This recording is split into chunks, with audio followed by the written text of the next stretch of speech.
Okay, let's begin. Thank you. Okay, we're in chapter 13, and the Lot and Abraham have separated ways. The separation came as a result of a dispute between the shepherds of Lot and the shepherds of Abraham. That's back in the 7th verse, Pasuk Zayin. Vayiriv ben roe miknei Avraham uvein roe miknei Lot. There's a dispute between the shepherds. It says Avram shepherds and Lot shepherds. The Torah doesn't tell us what the dispute is. The previous verse, though, talks about that they both had a lot of rechush, a lot of possessions, and that seems to be what the cause of the dispute, whatever the particulars are. And Avram says to Lot, we have to separate, because after all, we're brothers. Anashim achim anachnu. And the verse that's before you is Kol karas lefanecha hiparna me'alai im hasmol v'yemina im hayamin v'yas me'ila. So Yamin and Smol, as we pointed out, is north and south.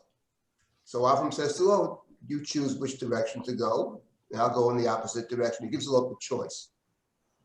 And then the next verse says, Vayisalot et einav, vayaret kol kikar hayarden ki kula mashkeh, lifnei shachet Hashem et Sodom v'et Amorah, ki gan Hashem ki eretz Mitzrayim boach hatzoah. So Lot picked up his eyes. He saw the plain of the Jordan. It was very fertile, kula mashkeh.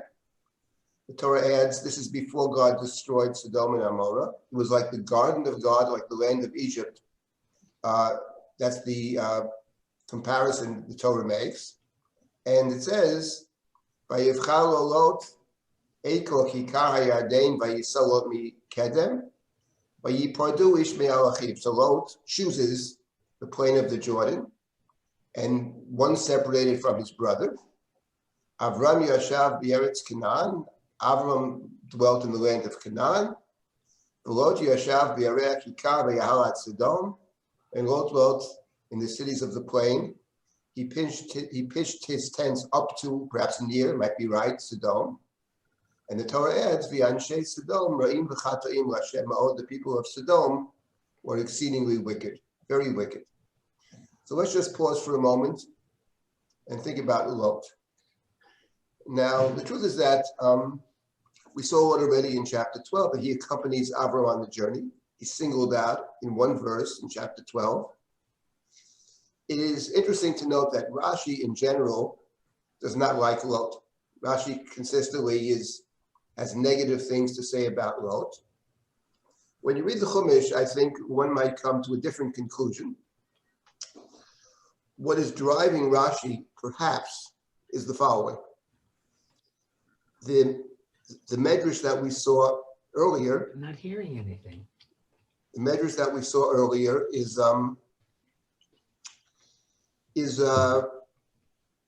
tells us the story about Avram being cast into the furnace, into the fire, and that's because he destroyed his father's idols. So the Medrash imports the story of Gideon to the Avram narrative.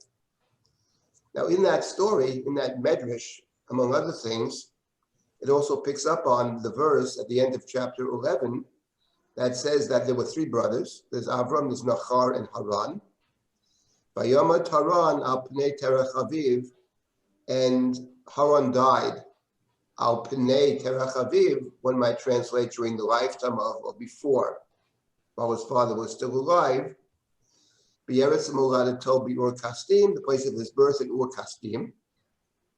But the Medrash has a different, or reads into reads it a little differently.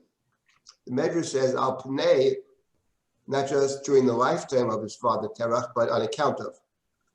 And that's because of the following midrashic, agadic statement, that after Avram was cast into the furnace, Haran, his brother, was sat on the sidelines and thought to himself, if I'm tested in the same way, let's look at the outcome. If Avram survives, I'm with him. And if Avram doesn't survive, I'm not with him. So when Avram survives, he says, Nimrod says, how about you? I believe in the same God. He's cast into the furnace and he dies. That's al panei terach aviv, because of the situation with the idols. So in effect, terach was an indirect cause of the death of Haran, the brother. But what is the point of the Midrash? What is the Midrash getting at when it invents the story? And presumably what it's getting at, I suggest, is that it sees Haran as a person who sits on the fence, who's waiting to see which way things are moving. And of course, Haran is the father of Lot. Haran dies, and Terach actually takes Lot with him at the end of chapter 11, and Lot accompanies Avram in chapter 12. So what the Midrash is in effect saying is that Lot, it's not that Lot accompanies Avram because he's a true believer, but midrashically he accompanies Avram because he's like his father Haran, who sees a good thing and he sees an opportunity. But fundamentally, he's not really with Avram, even from the beginning. And this is part of the larger project of this particular Agadah, which is to underscore the singularity of Avram.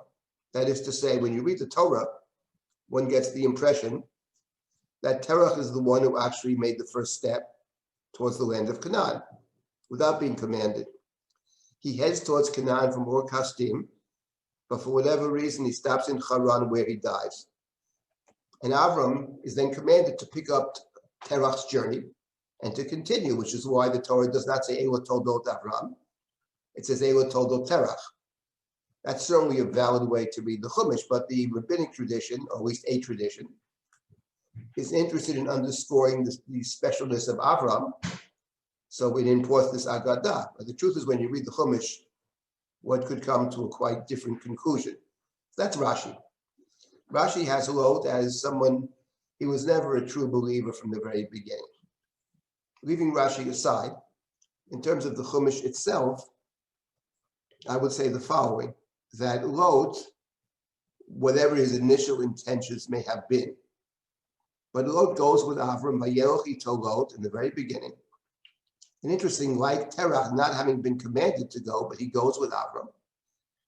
And the story of Lot is a story of somebody who initially is presumably a potential heir, but at the end of the day, he's removed from the picture. He can't be a successor. And the important point here is that Lot functions in the narrative as a kind of foil. He appears in chapter 12. He appears in chapter 13. He appears in chapter 14. And he appears very prominently in chapter 19.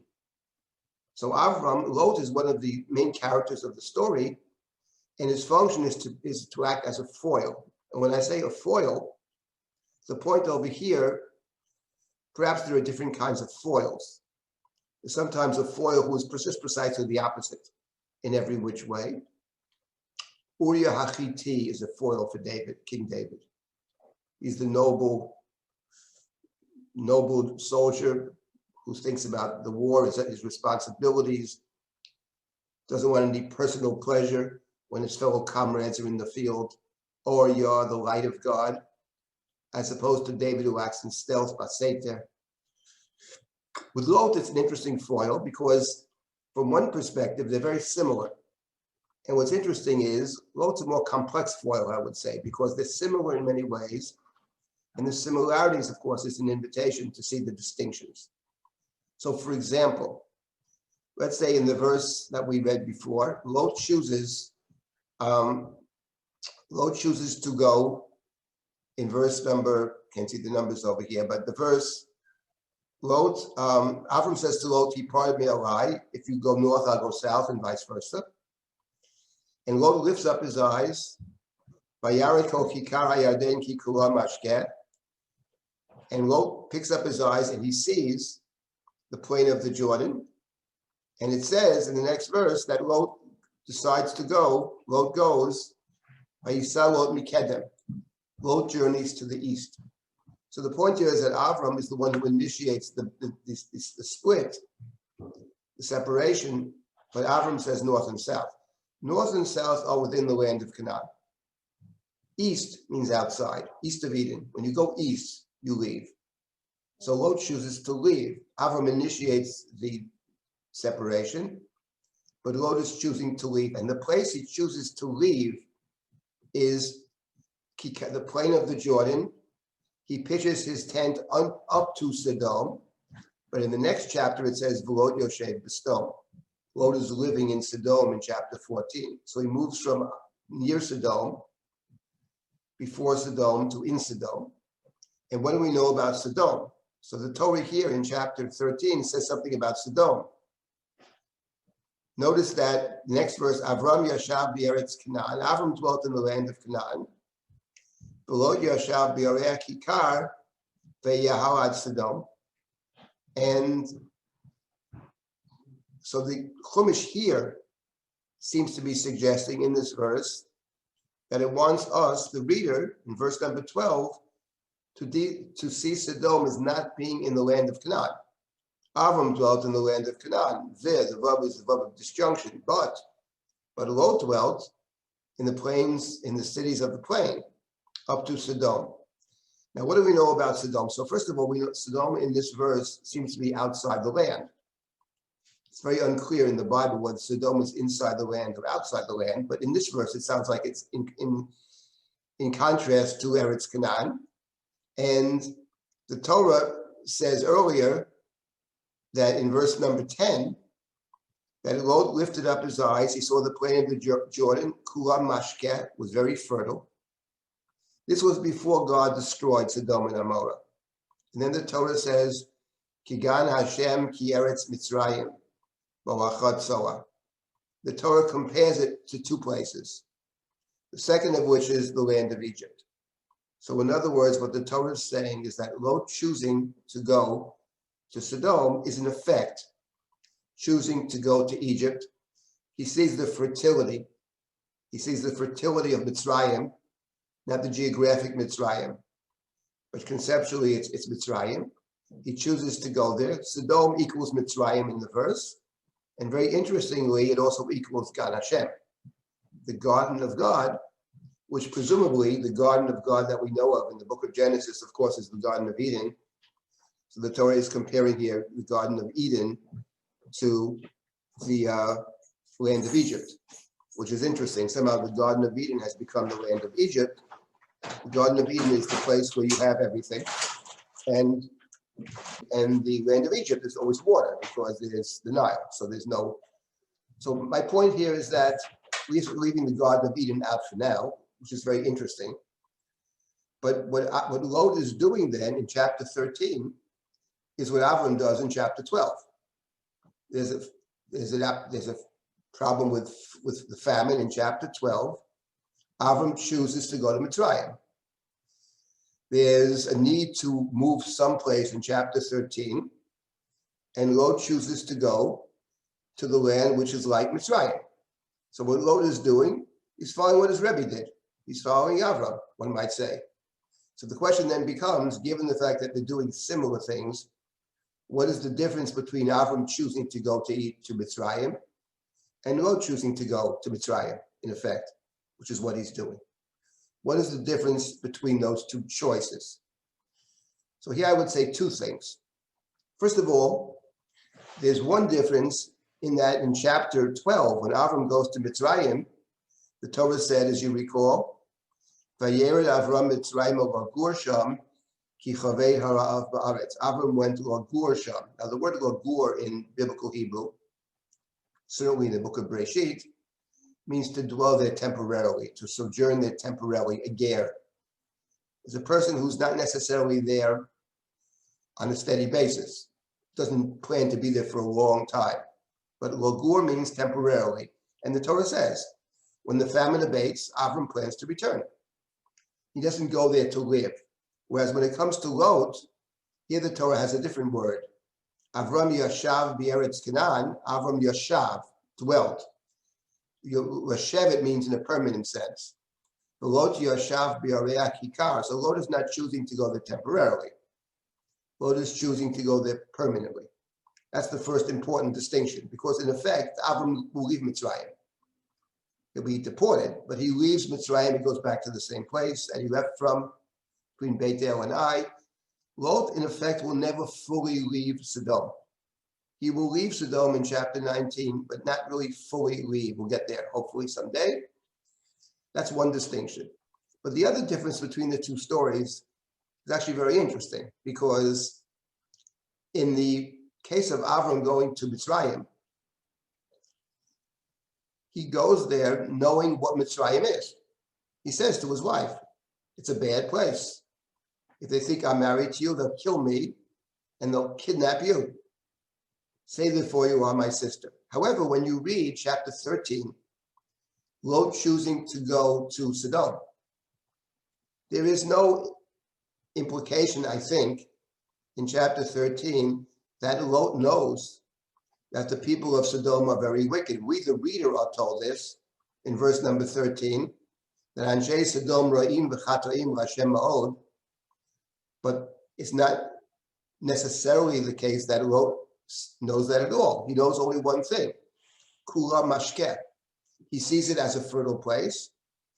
He determines to go eastward, which is outside the land, because of the fertility of the place.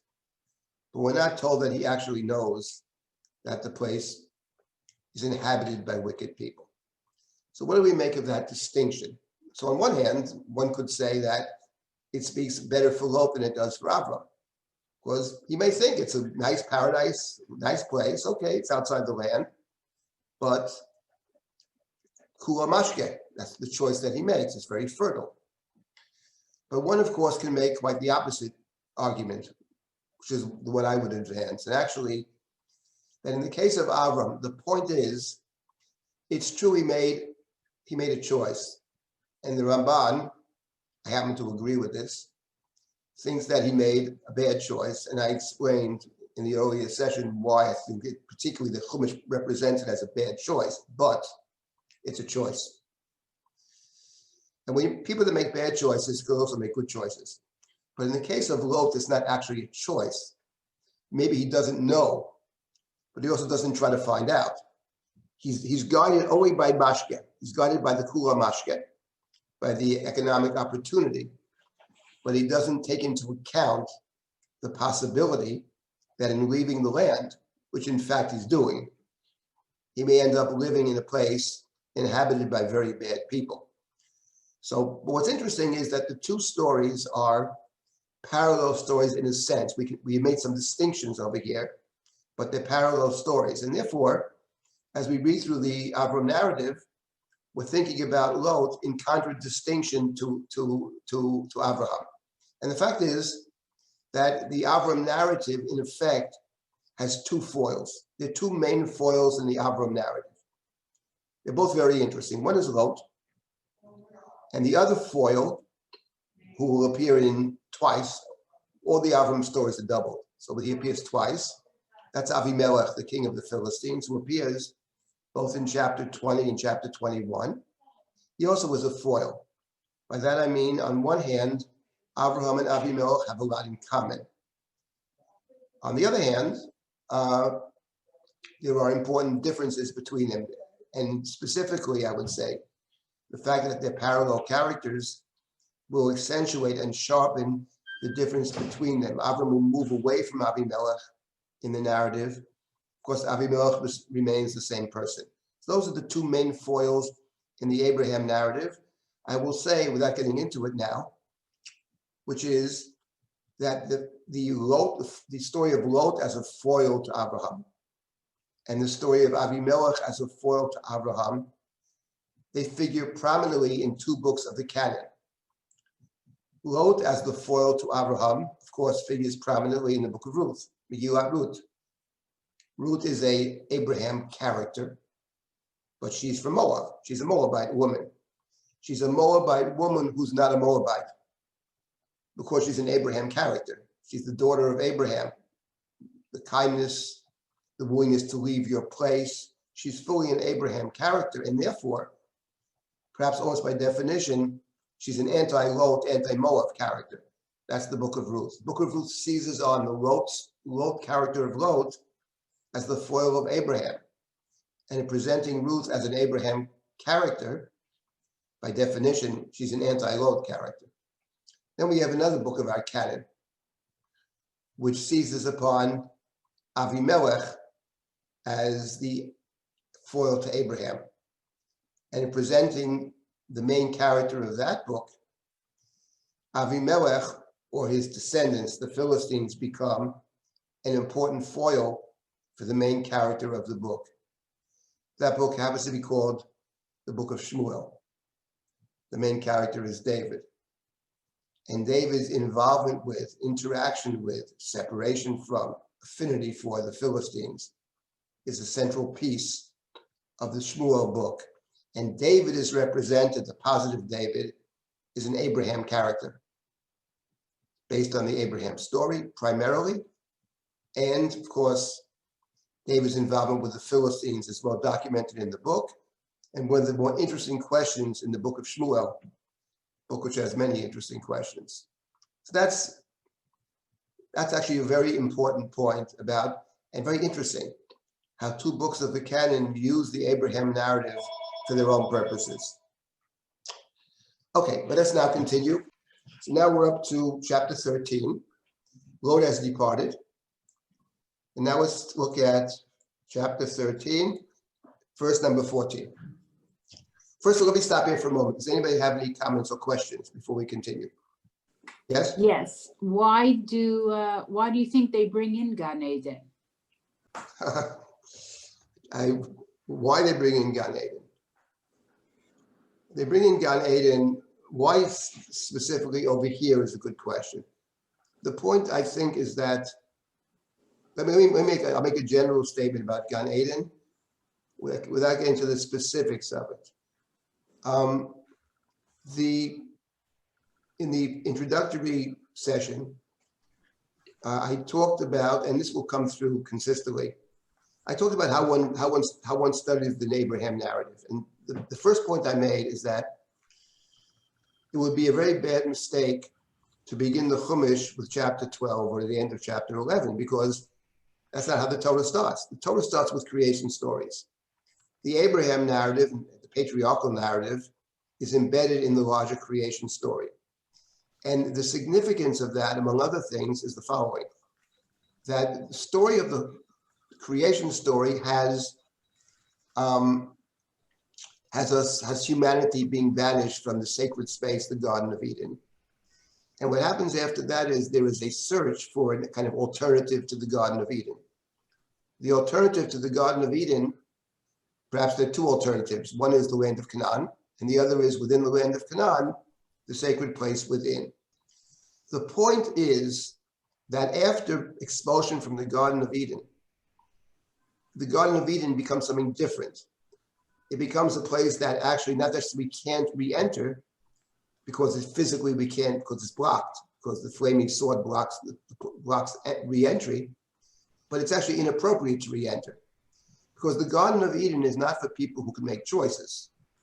Once we eat of that fruit, once we have choice, once we have knowledge and choice, then the Garden of Eden is no longer the right place for us. Because the Garden of Eden is a place where there's very few choices. There was only one choice, actually. Outside of that, there are no choices. So the point is that the Garden of Eden then becomes a place like Egypt. Because the point of Egypt, as opposed to the land of Canaan, for example, in the book of Devarim, is very simple. In Egypt, there's always water. Whereas in the land of Canaan, God is seeking it out. God is looking at it, see how we behave. And there's a divine response to human behavior. So the point is, since the Abraham narrative is all about discovery of the alternative to Eden, the point over here is that the Torah is emphasizing Kigan Hashem ki eretz Mitzrayim, that Mitzrayim, among other things, apart from many other negative sides to Mitzrayim, but it's a place where really what you do doesn't matter that much because there's going to be water in any event. And since the whole point of the story is Eretz Canaan as an alternative to Eden, so the Torah slips in over here that in going to Sodom, which is wicked, it's also like the land. It's like the land of Mitzrayim. It's the inappropriate place. It's not what this narrative is going to be about. What the narrative is about is the place where decisions and choices make a difference. That's the short answer to it. I mean, I could demonstrate this, but this will come up again. This is actually a very, very important educational point in terms of studying the Torah, because we always are looking for the context, and there are multiple contexts. But one of them is the creation story. And I mentioned this in terms of, for example, the sister story of seeing and taking what is Tov.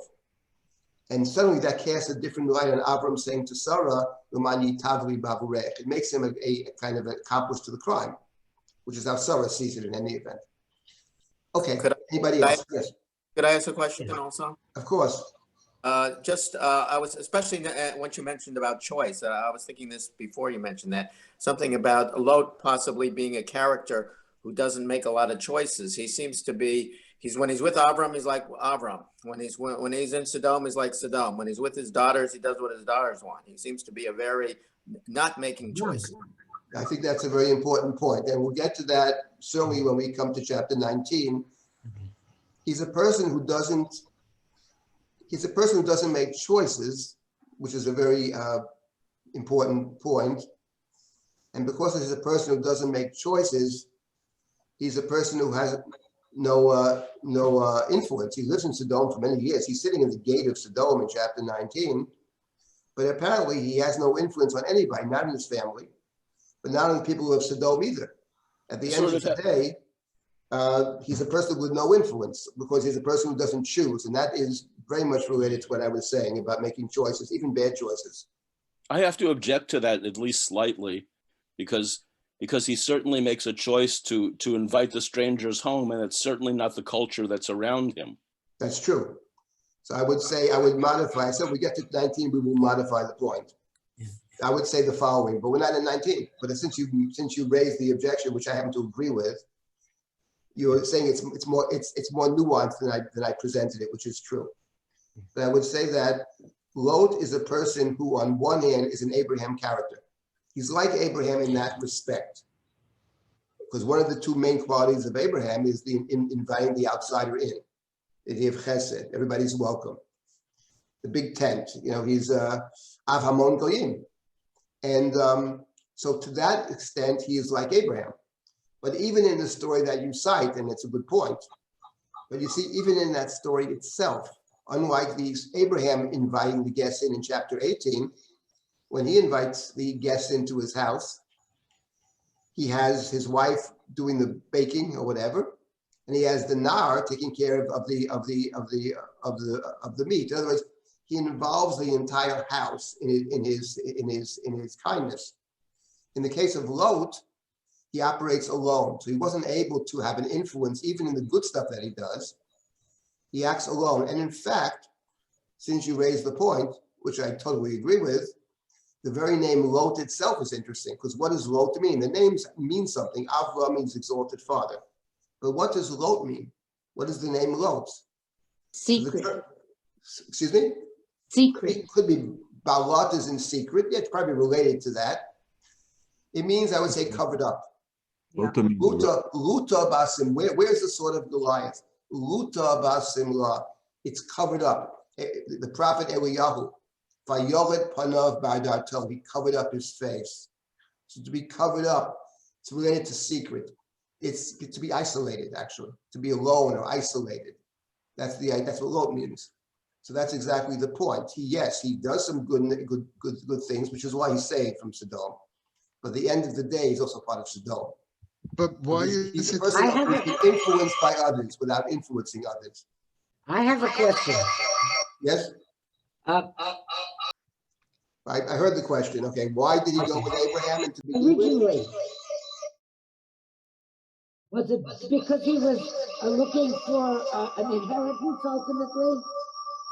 We don't know why. The Torah never says who had no children. Or did he hear God speak, or know that God spoke to Abraham? We don't know why he goes. It doesn't appear that he knows direct. The Torah doesn't say why he goes. It leaves it up to us to speculate as to why he might have gone. Yeah. Again, we can always be sort of looking back at that. We can speculate given the placement of the verse, given how he behaves afterwards. Certainly the Torah sets him up potentially as a successor, that's for sure. And whether he directly heard The Torah doesn't say that God spoke to Lot, but the Torah doesn't say God spoke to Terach either. So it sounds like it sounds when you first read it, he's presented as a possible successor, which means presumably that he has some qualities which would tend towards the possibility that he could succeed. That's the best I can do with that, because the Torah doesn't tell us. And we don't know. We do know that he chooses to leave because he's influenced by the mashke. And we'll get back to the mashke later on. That will reappear in the story of Lot. Okay, let's now continue with. Rabbi Silber, can I add one? Yes, one last point. Go ahead, Sarah. You know, I never ask questions about the characters, only about the narrator and the community who tells these stories. So I noticed that the verb bachar doesn't appear anytime before Sefer Dvarim. So all these stories about the family, never ever does the Torah uses the word livchor. So Except here, with Lot, it chooses. Yes, only here. So being a single time this is chosen, I think is meaningful, yes. Could be. I don't know. I have to think about it. Again, I have to think more about that. The word livchor is a significant word, clearly.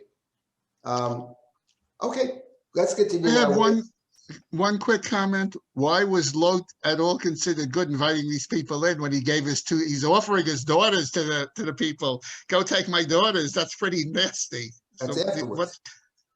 First he invites them in. That happens afterwards. No, first he invites them into his house, and the people surround his house. They demand that two men be sent out to them. Then he offers his daughters. Did he sense they were malachim? Did he know they were malachim? No, he doesn't know that. Offering the daughters is obviously a negative on many levels, by the way. But that's the part of Lot that belongs inside Sodom. Well, we'll get to chapter 19. We will see. That's a good point. That the Torah presents Lot as both an Abraham type in a sense, but also he is a Sodom type. And the offering of the daughters is the Sodom side of Lot, which is why he has difficulty leaving. He tarries, he delays. He can't leave Sodom. It's difficult for him to leave because a part of him belongs there. Part of him doesn't belong there. That's the picture the Torah presents us with, which is an interesting picture. Okay, let's continue now. It's also why he gets his comeuppance at the end of the story in being the progenitor of children through his own daughters. Yes, we'll get to chapter 19. We have to be patient. There's a lot of chapter 19, a lot there, but we'll see. Now we're up to verse number 14 here. We had a couple questions. We had a couple questions come in on the chat as well. Go ahead. One of them was, does it seem that Sarah went willingly as Abraham's partner in the mission when they go to Egypt? We also had a question about whether we think that Lot knows that Hashem is speaking to Avram, or if he's following more from a sense of familial obligation. And we don't know. I mean, the truth is, the second point we simply don't know. That was Wendy's question. We don't know. I don't think we have any evidence. My question was actually, did Sarah go willingly in the first place? I'm answering that now. Right. Oh. So not to Egypt, but to Canaan with Abraham. How can you tell? You can't really know. I mean, it's very hard to know to what extent the women have a choice to begin with. If we assume, with what the Medrash assumes, and I don't discount it in terms of the pshat, that Yiscah is Sarah, it means that he takes Yiscah. If Yiscah is Sarah, then it means that Lot and Sarah are brother and sister, which I believe is the pshat. In which case, what Avram says later is actually true, which is his brother died, his brother has a daughter, his niece, and Avram takes the niece, whom he takes as a wife as well. But fundamentally, he's taking care of his brother's children, which is Lot on one hand and Sarah on the other, which is certainly a valid reading of the Chumash. So did she go? She's an orphan, basically, and he takes her. It's the way the Medrash reads the story of Esther and Mordechai. Batilo Kabat, and the Medrash says, the Haggadah, the Talmud says, at least one strain in it, that he marries her. He marries her because he's going to protect her, take care of her. She's an orphan, just like Sarah's an orphan. So it's hard to know. The Chumash doesn't tell us. It leaves gaps in the text, and you could try to fill the gap or not. If sometimes there's evidence to move us one way or the other. But in point of fact, we don't know. We know she goes along with his plan, that we do know, and we know that she resents it later, that we do know. Okay, let's continue now with verse number 14. Let's see. So it says Hashem Amar. Yes, let's see. Hashem Amar Avram. Acharehi pared Lot meimo. So God now speaks to Avram after Lot has departed. Sonai nechu reim in Hamakom asher atasham. Sofona v'negbo v'kedmo v'yamoi. Ki ekol haaretz asher atoroeh. L'cha etneno u'zaracha ad olam. So God said to Avram after Lot leaves, separates from Avram, lift up your eyes and see from the place where you are, north and south, east and west. All the land that you see, I will give to you and to your descendants forever. So here we have an interesting verse, and Avram is told to look and see. Re'eim in hamakom asher atasham. Every place that you see, I will give to you. That's interesting, first of all, because in chapter 12, we remember that God, lech lecha, go to the place asher ar'eka, that I will show you. And then in verse number 7, Avram came to Shechem, Elon Moreh. God appeared to Avram, and God built an altar to the God who appeared to him. So the focus in chapter 12 is that God is doing the showing. Avram is seeing what God shows, God appearing. This verse is a little different. In this verse, the land that you will possess is the land that you see. You will see it. So it seems like Avram plays a more central role over here. What Avram will see is what Avram will possess. And what's interesting in that respect, I'll just put a thought out for later. If we understand the seeing to mean not just physical seeing, it probably does mean to physically see. But often to see something means more than that, to perceive, to connect in some very profound way. It reminds me very much of the end of the Chumash, when Moshe is taken to the top of the mountain and he's allowed to see the land. You can't enter it, but you can see it. And it's more than just seeing a picture. He's seeing the land. In a certain sense, he's there. He can't really be there. He can't cross over. But it's very powerful that the focus in the Chumash at the end is what God allows him to see. He sees this, he sees that, right? I have shown you, I've allowed you to see it, says God. You can't go there. So over here, there's more of a sense about Avram being central in terms of the seeing. It's not what God shows him. It's what you will see. And we should bear this in mind when we get to chapter 22, which is Akedat Yitzchak, because there's a tremendous focus in that chapter on what Avram can see and his ability to see. He sees from afar. He sees afterwards. The word to see is a critical word in the Akedah, and in a certain sense, it plays off the verse over here.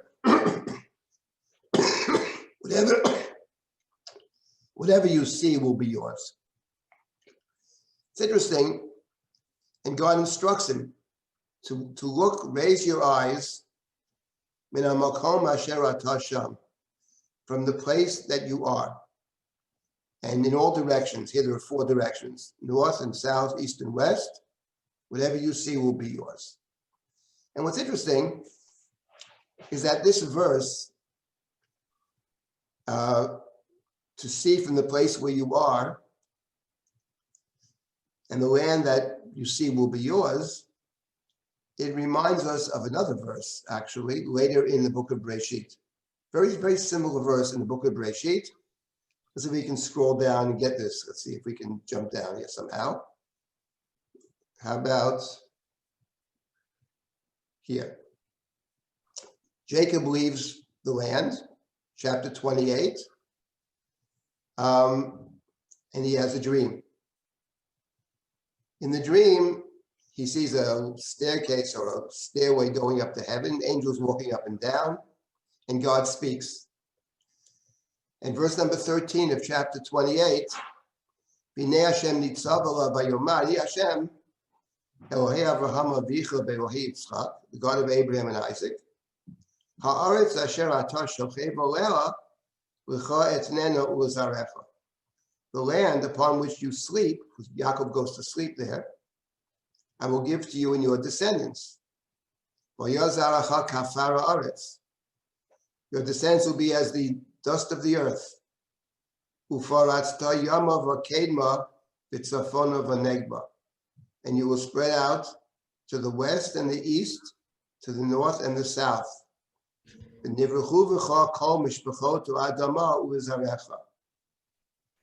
through you will the families of the earth, through you and your descendants will the families of the earth be blessed.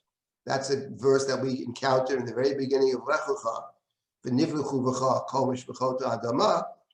So we have here two verses that remind us primarily of chapter 13 of our verse, and also have Abraham language even in verse number 14. So the question then becomes, of course, what is the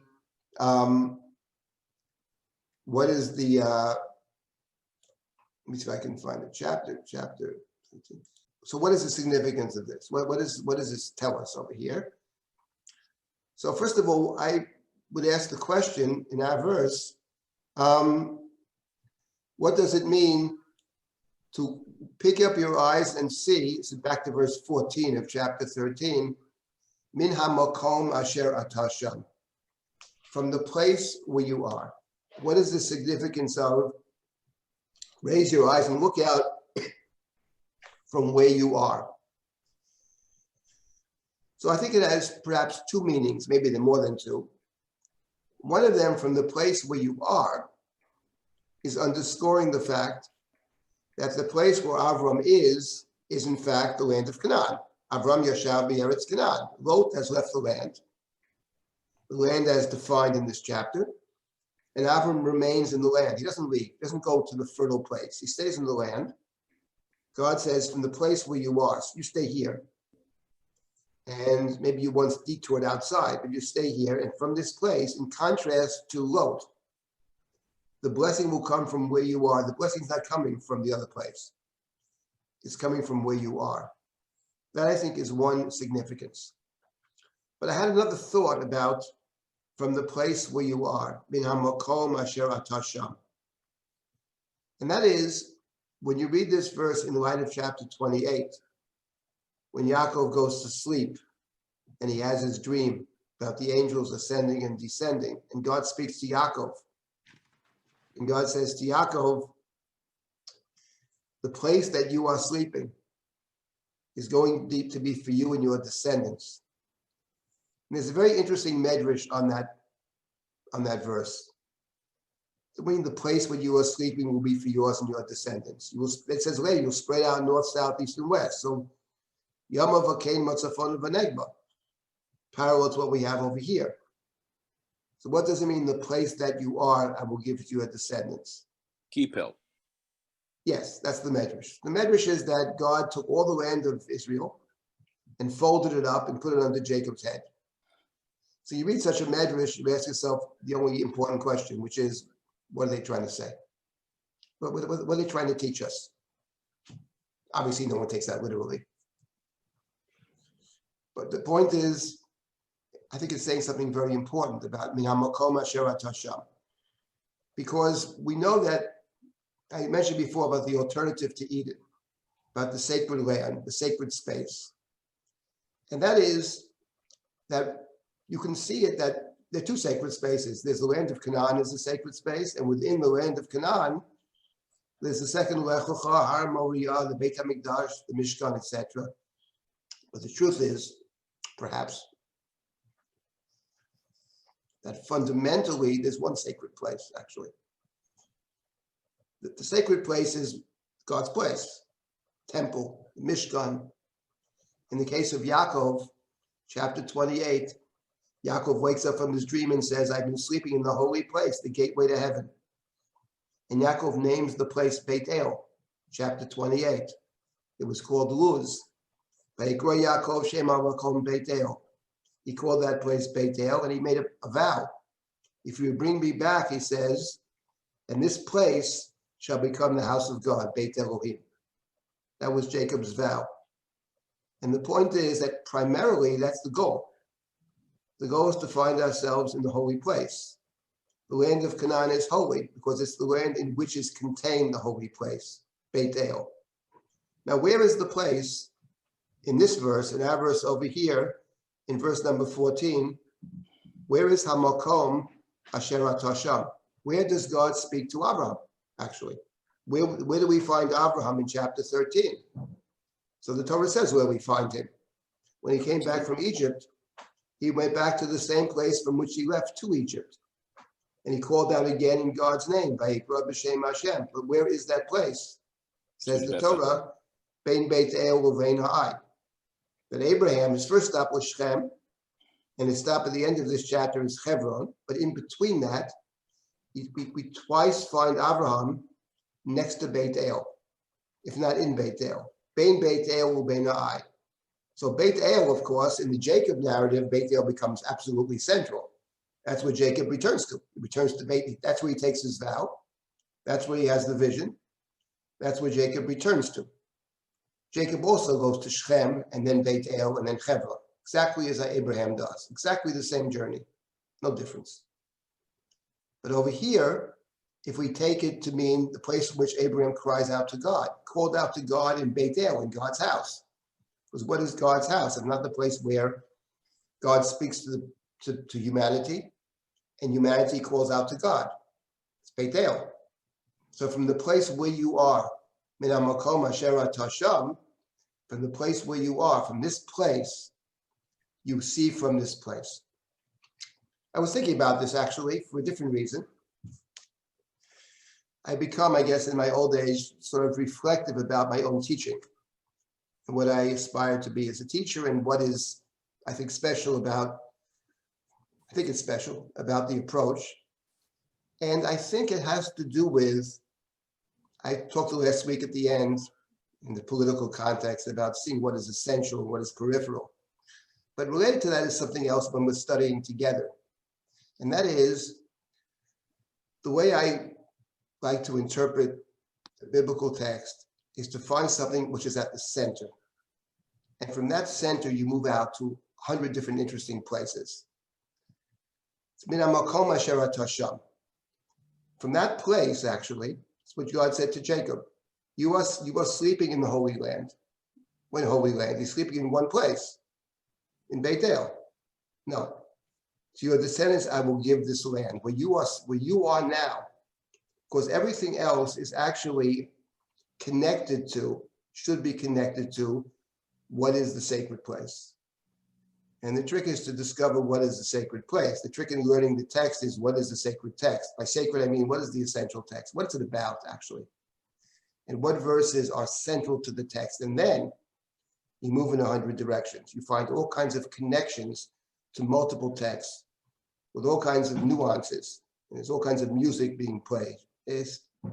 But the trick is to find the center. And over here, the center is, this is what God, from the place where you are, which is Beit El, what God said to Jacob later. The place where you are, this land I will give to your descendants. Something interesting, by the way, I noticed that in each of the two stories, in chapter 28 and in chapter 13, in each case, God speaks about 4 different directions. Look from the place where you are. Safonu v'negbo v'kedmo v'yama. That's in our chapter, in chapter 13. But in chapter 28, when God said to Jacob, I'm going to be with you, etc., and God said, I'm going to give you the land, Hamakom Asher, the place where you are lying down. That place will be given to your descendants. And then God added, Uforasta yama v'kedmo safonu v'negbo. It's interesting that over there, you have 4 directions, but in a different order. Because in our text, it's Safonu v'negbo kedmo v'yama. And over there, it's Yama v'kedmo Safonu v'negbo. So 4 directions. But I wonder why the difference, or is there a significance to the directions being given in different order? I put the question out there to think about. I had a preliminary thought about it, and that is that in the case over here, since just above Avram had said to Lot, if you go north, I'll go south. Tzafon, I'll go Darom, which is right and left. The right, of course, is being the south, of course, and the left is Tzafon. So here it starts with Tzafon of Anegba, which is inside the land. But even Kedma Vayama, even within the land, there's a part of inside this land. There is a Kedma and a Yama, of course, which is still inside the land, in contradistinction to Lot, by Yisrael Mikedem, which means he left the land. He rejected the Tzafon of Anegba. He chose only the Kedma. But God says to Avram here, in this context of Lot leaving, departing, abandoning, there is Tzafon of Anegba, parallel what Avram said earlier, but even Kedma Vayama, even Kedma Vayama. In the case of Yaakov, it's interesting. God says to Yaakov, I'm going to be with you.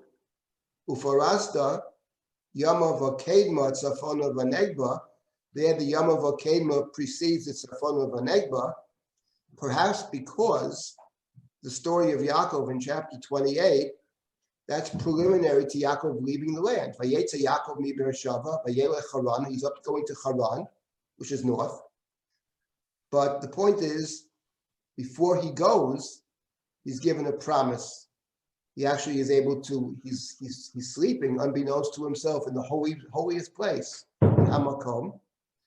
And when Jacob leaves after this vision, and after the commitment, and after the vow, and after Beit El, the very next verse of chapter 29, Vayisda Yaakov Raglav, Vayelech Arza B'nei Kedem.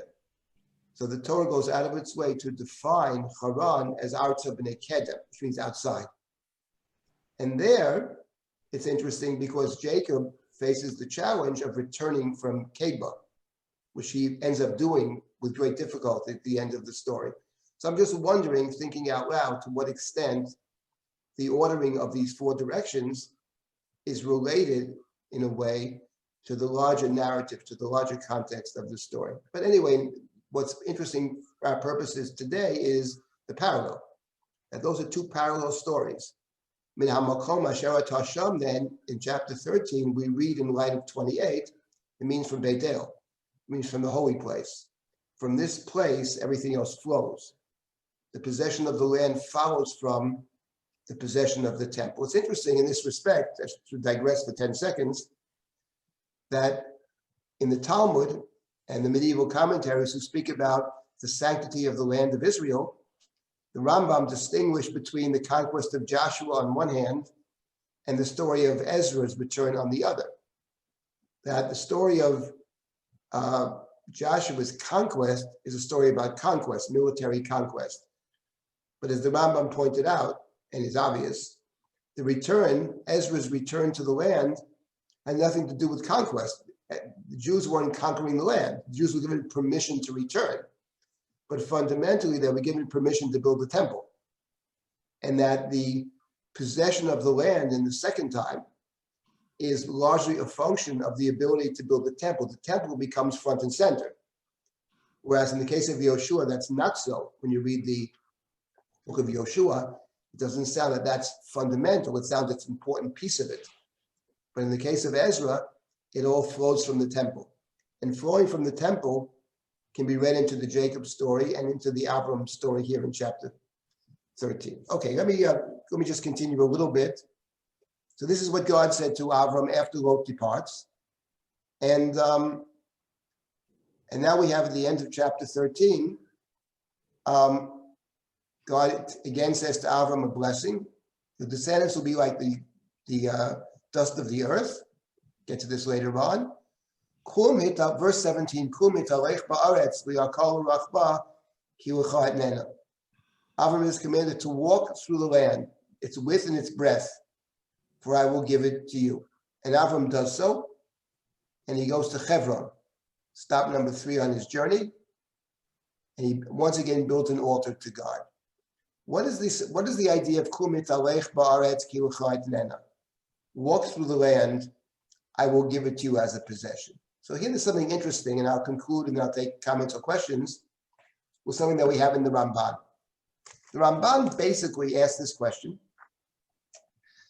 and the Ramban's understanding, the Ramban is also a great mystic, but the Ramban's understanding of what Avram is doing is the following. This is my own language, but I think it's found in the Ramban. And that is, Avram is given a promise, I would say a prophecy. Someday your descendants will possess the land. The Torah has already said twice, that the Canaanites at present, at that time, in the story of Abraham, the Canaanites dwell in the land. So Abraham's mission is not to possess the land himself. Canaanites live in the land. But Avram's mission is to symbolically possess the land. And I would say what emerges from the Ramban is, the Ramban might put it this way, to act out the prophecy. He's told that the land will be his descendants. He's told in a sense the land will be his. To you and your descendants. But it doesn't mean that it's yours in the sense of actually possessing it. Because Abraham doesn't actually possess the land. He himself said, he says himself, in this past week's parsha, I'm a stranger and sojourner with you. I'm a ger v'toshav. I don't really possess the land. Give me permission to bury my wife. Give me permission to buy a grave. But what he's doing is acting out the prophecy. And in acting out the prophecy, in a certain mystical sense, he's ensuring that the prophecy will actually take place. That's what the Ramban claims. The Ramban has a kind of mystical interpretation where he makes the argument. It's a mystical one, but it's an interesting one. And that is, in acting out the prophecy, you ensure that it's going to take place. We could probably understand this perhaps more from a psychological standpoint, but for the Ramban, it's not psychological. For the Ramban, it's ontological. It's a part of reality. That's what Abraham's mission in life is, to live the prophecy, not just to hear the prophecy, but to live it. And how we have in this verse number 17, the word that appears prominently in the Abraham narrative, which is to go, to walk. Kum hitarech ba'aretz. Hitarech could even be a kind of intensive. Sometimes in biblical Hebrew, the reflexive is an intensive. Hitarech ba'aretz liyarka u'lurachba. It's with and its breath. And in doing so, you are enacting out the prophecy. You are ensuring that the prophecy actually will take effect. So I'll stop at this point. Next week, we will begin with chapter 14. It is obvious, I would say, that we're not going to complete the Abraham narrative in the remaining weeks. So my intention is to continue in the spring as well. We'll see how it goes. But next week, we'll start with chapter 14. Does anybody have any comments or questions now? I do. I Yes. do also. Yes? So I had a, forgive me, but it's kind of new agey thought, but I was connecting the Sa'enecha and Hamakom Asher Ata Sham to the Hineni that he says 3 times in the Akedah story. And it resonated for me with the kind of the current, maybe it's a Buddhist or a New Age concept of being present, that Abraham, on the one hand, he saw Enecha, that he looks beyond himself to perceive, understand, and connect to the sacred, to the divine, to God. But Hamakom, and he's present in the place where he is, if you think of it as a metaphoric place, that he internalizes it. So he really makes a deep internalized connection. Right. So first of all, let me say the following. First of all, I think it's a very Jewish interpretation. We don't need the Buddhists for this. But the point is, I would say more, that Vayisa Avraham et Einav appears twice at the Akedah. The very chapter you mentioned with the triple Hineni, which is true, but you have a double Vayisa Avraham et Einav. Vayisa Avraham et Einav vayarat hamakom merachok in chapter 22, verse 4. And then Vayisa Avraham et Einav vayarah hinei ayil. I believe it's verse 13 of chapter 22. So you have that striking parallel. And the Hineni does mean that. That's exactly what Hineni means, to be fully present. And yes, I think it's the case that you can be, one could say that in seeing the place, even from a distance, he's actually present there. Even before he gets there, he's there, in a sense. And the whole Akedah seems to be that, to be saying that. Isn't Hamakom another term for God also? That's in rabbinic Hebrew. I don't think in the Chumash you have Hamakom as being God. That's a rabbinic name for God. I don't believe it's in the Chumash. Obviously, it's coming out of something in the Torah. They don't usually simply make things up. So it's something. There's something about it. But the word Makom is central in the Akedah. It's central in chapter 28, by the way. It appears in those two chapters together 10 times. Those two chapters speak to each other. We'll get there later, but the point is well taken. But Vayisav Hamatenav, you have it over here. Lod also lifts up his eyes. Unfortunately, he lifts them up towards the mashke, what he sees. And but he's not Hineni, maybe he doesn't connect to. I didn't hear you. I said that we don't have Hineni with Lot, that he looks beyond, but he doesn't of course not. make an internal connection to it. Right, but Hineni is typically a response to some kind of command, either a divine command, human command, often a difficult one. Jacob said to Joseph, go and see your brothers, see how they're doing, Hineni. So it's not always a divine command, but Hineni, in the way it functions in Bereshit, is it appears at very critical moments and in moments where there's a choice to be made, and a choice that is fraught with great danger, with great implications. So we have the Akedah. We'll get to the Akedah hopefully later on. We have many, there's a long journey till we get to the Akedah. And some of these, there's a lot of, we'll see. There's a lot of thinking to be done about these chapters. What I said today, most of it I've never said before in my life. I was just thinking, but it's always something new, you know? Is there anybody else? We'll have to stop in a minute. Can I say something? Yes?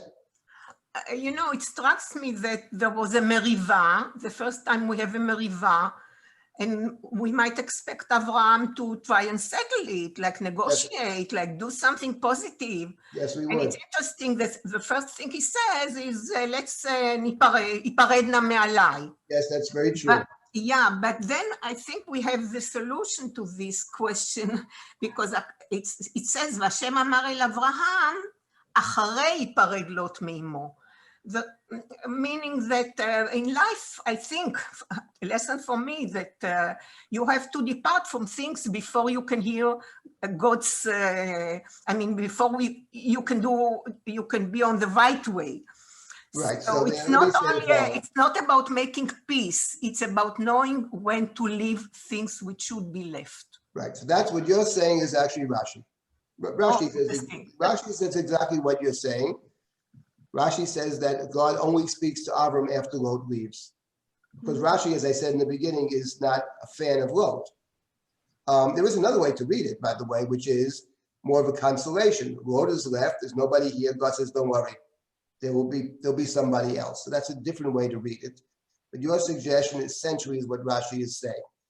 You have to know when to leave. It's what Warren Buffett said about the stock market, how you make money. Not know when to buy, know when to sell, know when to get out of a position. And that's a very important point. Sometimes you've got to get out of a position because it's not good for you and it's made difficult, but it's preventing you from moving forward. And that is certainly true in the Avram, so we'll get to that later on in terms of Yishmael. 100% true. He can't move forward as long as Yishmael is there. So as difficult as it may be, he has to send Yishmael away. We'll get to that later on in the story. I'll take one more last comment. Anybody? Hishalech certainly reminds me of Mishalech in the Garden of Eden story. And it makes me wonder about that Abraham has entered the new garden. And so God can now take a step in educating him in proper garden life. I thought you were going to say something else, actually, that in the garden story, it's God that's walking. Yes, here it's Abraham. Exactly. That is what I'm saying. Oh, that is what I'm saying. That's a good point. Yeah. Okay, so we'll stop here then. Next week, we will hopefully continue. Looking forward and good. Thank you for participating. Thank you, Rabbi Silber. Thank you.